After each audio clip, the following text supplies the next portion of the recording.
There are really varying trends, which you pointed out, in particular with regard to the UN Human Rights Council, where human rights activists who want to travel to Geneva and try to speak there at side events cannot leave the country or cannot travel.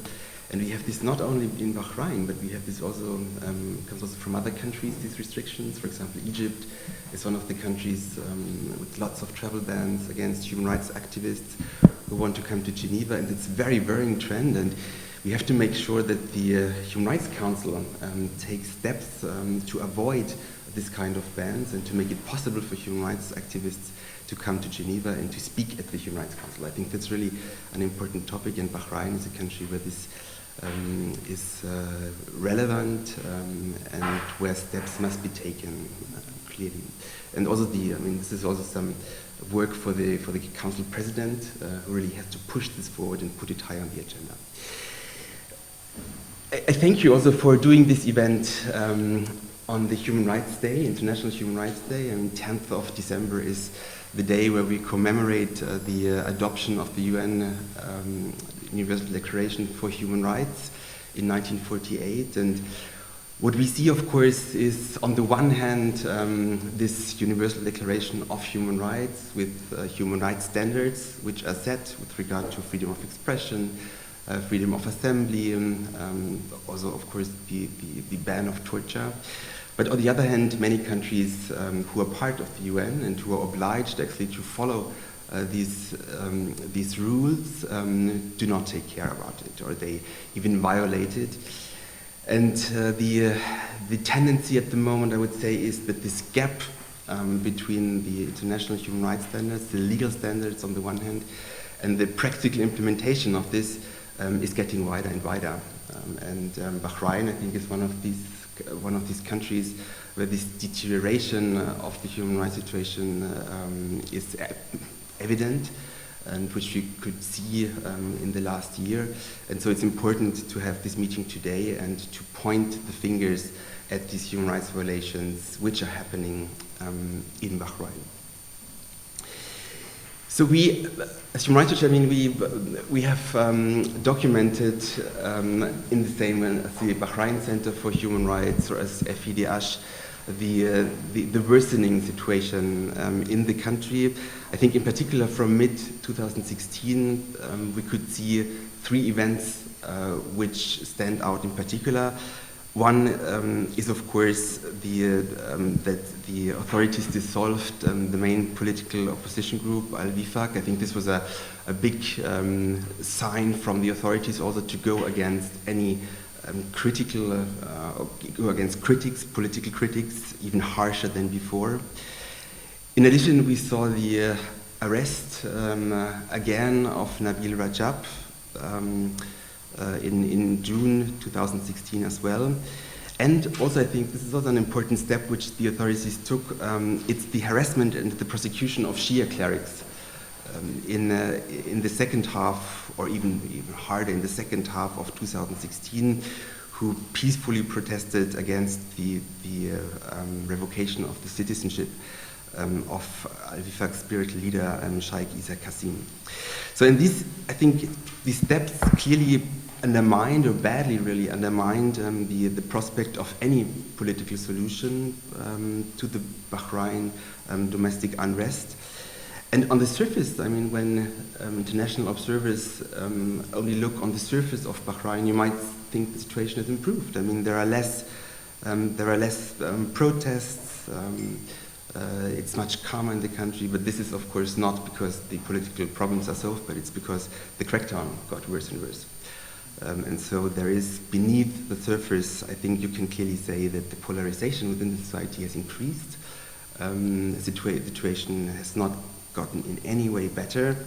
And I think we would also say that since 2011, it's also that the hardliners had much more weight within the government, and they see unrest mostly as a security problem and go against it with repression, and this leads to violence, to radicalization, and finally to instability, either to instability or, the second possibility would be you have a political graveyard where every political dissident silenced. So I think these are, if this goes on like this, it's very likely we have either of these two developments in Bahrain.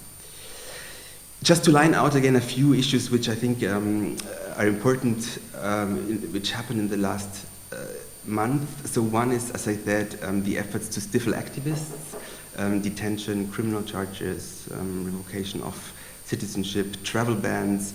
I think you could also say it started in March 2016 when Zainab al-Khawaja was sent for 3 months in prison. I mean, she could leave the country after spending her prison sentence and left to Denmark.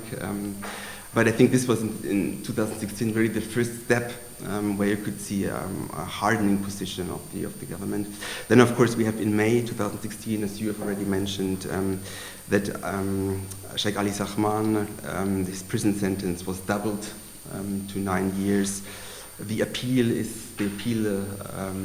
decision will be on December 12th, probably. So in the next few days, we'll see how this will proceed. Then we have in June 2016 the detention of Nabeel again, and in June 2016 then also the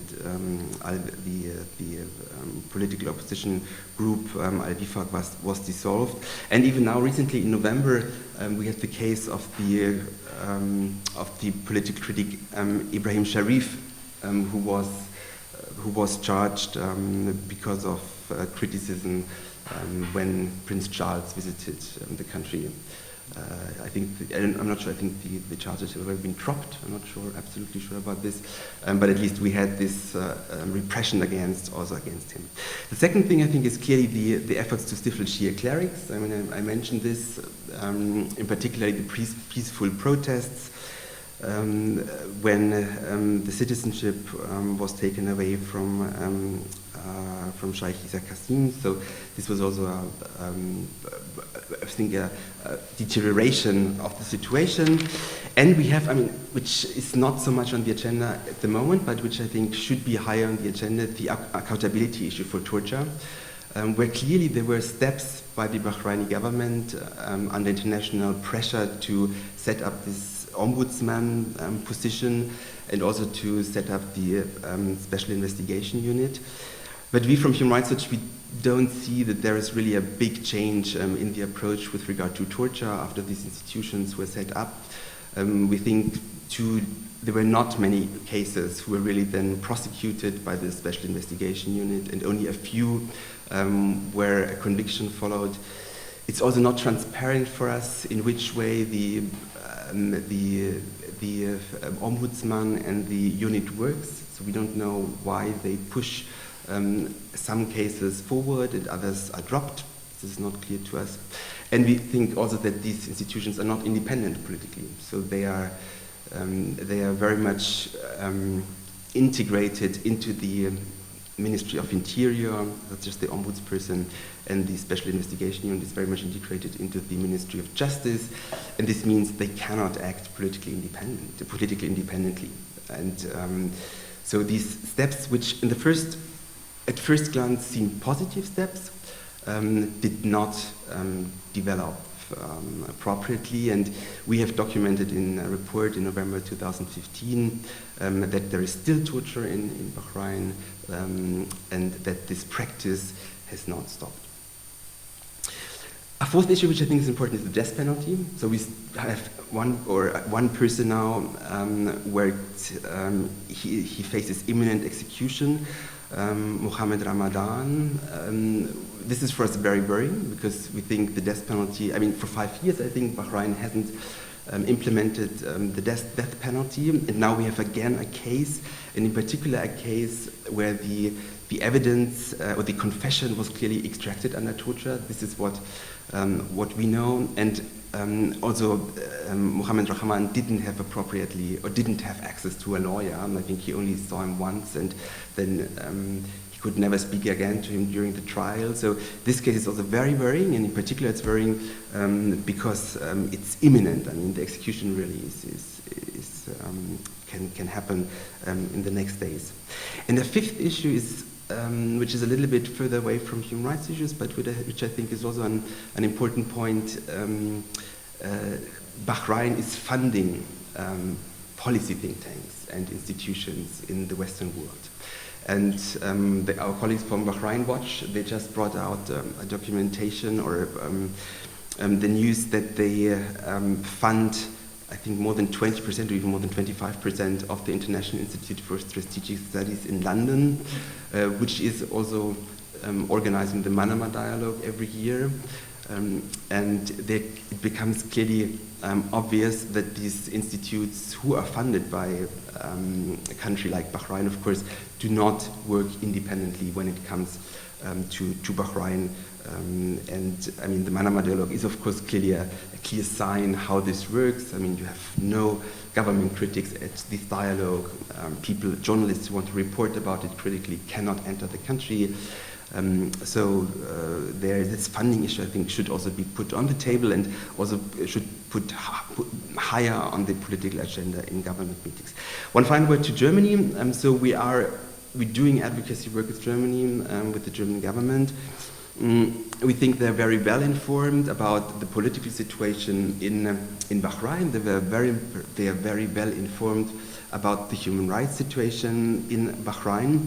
But we have the impression that within the European Union, it's not, Germany does not see itself as the leader on the country. We think there is much more burden sharing, that, for example, the UK, who is much more interested in Bahrain, is here the leading country. And so we can, on the one hand, we see here Germany's point, but nevertheless, we think it's important to speak out publicly, for example, for the unconditional release of Nabeel Rajab. We think it's important to speak out publicly when it comes to the death penalty now, where Germany is one of the countries who always says it is very much against the death penalty and also pushes this on the international agenda. No, that's the time to speak out here as well. So it is important here to call to Germany to be more vocal in private meetings, but we think also publicly in favor of individual human rights defenders.